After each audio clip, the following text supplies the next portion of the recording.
نحمده ونصلي على رسوله الكريم اما بعد فاعوذ بالله من الشيطان الرجيم بسم الله الرحمن الرحيم قال الله تبارك وتعالى في الكلام المجيد يا أيها الذين آمنوا كتب عليكم الصيام كما كتب على الذين من قبلكم لعلكم تتقون صدق اللہ العظیم۔ شعور ٹی وی کے ناظرین، آج کی اس نشست میں رمضان المبارک کی ان بابرکت عبادت جو باطنی طور پر بھی اور ظاہری طور پر بھی اپنے دامن میں فیوز و برکات سمیٹے ہوئے ہے، اس سے بیان ہوگا۔ اللہ تبارک و تعالیٰ نے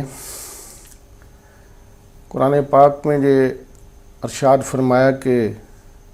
اے ایمان والو، یا ایھا الذین آمنوا کتب علیکم الصیام، تم پر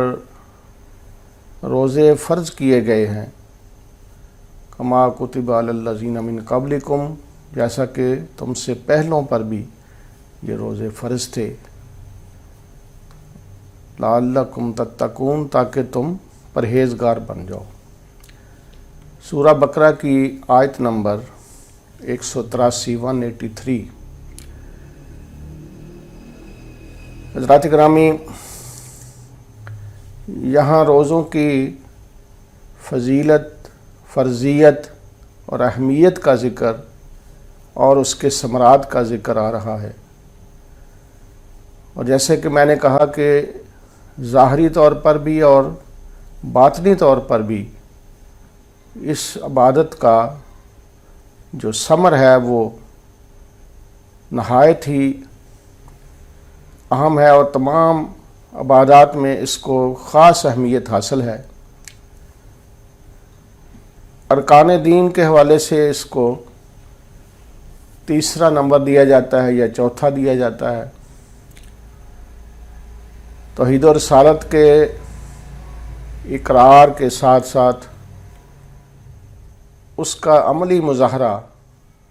اور اس کے بعد پھر نماز کی فرضیت ہے، اور اس کے بعد پھر زکوٰۃ کی ہے، اور اس کے بعد رمضان کی ہے، پھر زکوٰۃ ہے۔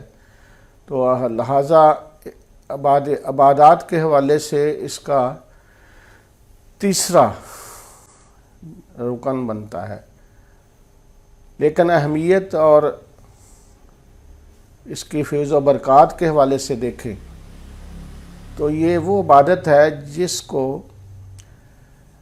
اللہ تبارک تعالیٰ نے پہلی امتوں پر بھی فرض کیا تھا، اور آقا صلی اللہ علیہ وسلم کی امت پر بھی اس کو فرض کیا، اور صرف ایک ماہ کے روزے یہ مسلمانوں کے لیے ہیں، اور اس کا جو اجر و ثواب ہے جو حدیث شریف سے ملتا ہے کہ یعنی جو شب معراج 50 نمازیں اور 6 ماہ کے روزے فرض ہوئے تھے، اور اس کے بعد ایک ماہ جو ہے اس کے فرض رہے، باقی کی اللہ تعالیٰ نے رعایت فرمائی۔ اس ایک ماہ کے روزوں کا فیض، جس میں بطور خاص ایک ایسی رات بھی آتی ہے جو 1000 مہینوں سے افضل قرار پائی ہے، اور اس 1000 مہینوں سے افضل کا مطلب یہ نہیں ہے کہ ایک بندے کی عمر 1000 سال ہو تو وہ عبادت کرتا رہے، اور تو لہٰذا وہ اور قبول ہو تو وہ اس کے برابر ہو جائے گا، بلکہ یہ ہے کہ ایک شخص دن میں 24 گھنٹوں میں جتنے گھنٹے عبادت کرتا ہے، اور فرض کیا کہ وہ 24 گھنٹوں میں 3 گھنٹے عبادت کرتا ہے، تو پھر ایک ماہ میں اس کے اگر 30 دن ہیں تو 90 گھنٹے ہوئے، اور اسی طرح 1000 مہینوں سے افضل رات جو ہے وہ اس اندازے سے دیکھیں، اس ریاضی کے اسکولیے کو آگے اپنائیں تو دیکھیں کہ یہ کتنے عمر لمبی ہو اور اس کی 3 گھنٹے روزانہ اس کی عبادت شمار ہو، تو پھر جا کر 1000 مہینے جو ہیں اس کے برابر آئے۔ اور یہ عبادت جو ہے اس کو اہل اللہ نے بڑی محبت کے ساتھ اپنایا اور اس کے فیض کو انہوں نے بہت زیادہ اس کی اہمیت قرار دیا۔ میرے ذہن میں ایک اللہ والوں کا ذکر آ رہا ہے کہ وہ جب نماز تہجد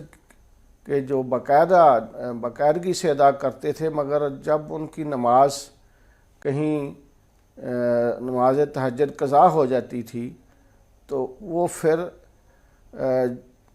وہ اگلے دن صبح روزہ رکھتے تھے، اس لیے کہ نفس جو ہے اس کو ایک سزا ملے اور اگلے دن جو ہے وہ نماز تہجد قضا نہ ہو۔ اس کا مطلب ہے کہ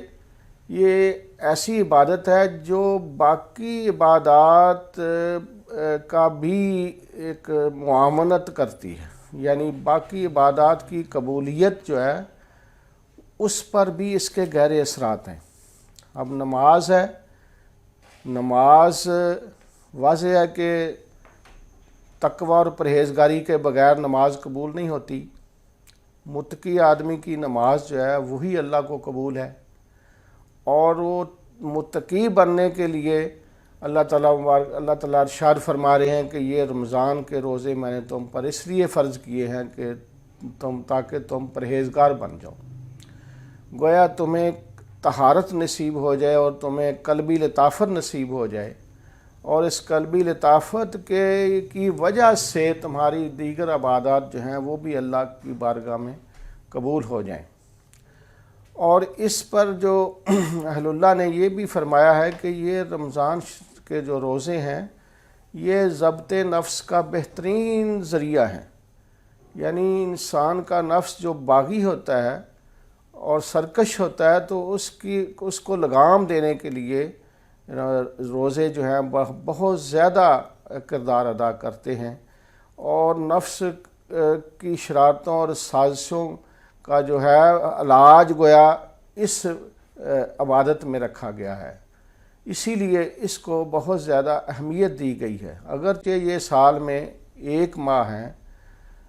فرض، باقی نوافل جتنے بھی کوئی ادا کرے، نفلی روزے اور بھی ہیں، مگر 1 ماہ کے فرض روزے جو اتنی کم، یعنی پوری باقی عبادت جو نماز دیکھیں ہر روز 5 وقت ہے، مگر سال میں 1 مہینہ صرف روزے آتے ہیں، اور اس کی لطافت اور اس کی طہارت کا آپ محسوس کریں تو انسان جو ہے وہ واقعتاً یعنی اس کو قرب حق تعالیٰ کا ایک ذریعہ اس کو بناتا ہے، اور قرب حق تعالیٰ اس سے نصیب ہوتا ہے۔ اللہ تبارک و تعالیٰ کے اس حکم کی جو تعمیل ہے یہ ہر انسان پر فرض ہے، جو بھی بالغ مسلمان ہے، عاقل اور بالغ مسلمان پر فرض ہے، اور فرض کا جو معنی اور مفہوم ہے کہ اگر وہ اس کو جان بوجھ کر چھوڑتا ہے تو وہ جو مجرم قرار پاتا ہے، اور اگر اس کو خوش اسلوبی سے نہایت صحت کے ساتھ روزوں کی جو ہے وہ ادائیگی کرتا ہے تو پھر اسے یعنی وہ فیض جو حدیث شریف میں آتا ہے کہ الصوم لی وانا اجزی بہ، کہ روزہ میرے لیے ہے اور میں اس کی جزا دیتا ہوں۔ ہر عمل کی جزا اللہ ہی دیتا ہے، لیکن اس کے تھار بطور خاص ہے کہ جیسے یہ سمجھیں کہ کوئی اور آدمی اس کا نہ تو اس کا کوئی فیصلہ کر سکتا ہے کہ اس نے روزہ رکھا ہے تو یا نہیں رکھا، اگر وہ روزہ رکھتا ہے تو تب بھی اللہ کے علم میں ہے، اگر نہیں رکھتا تب بھی اللہ کے علم میں ہے۔ تو یہ ایسی مخفی عبادت ہے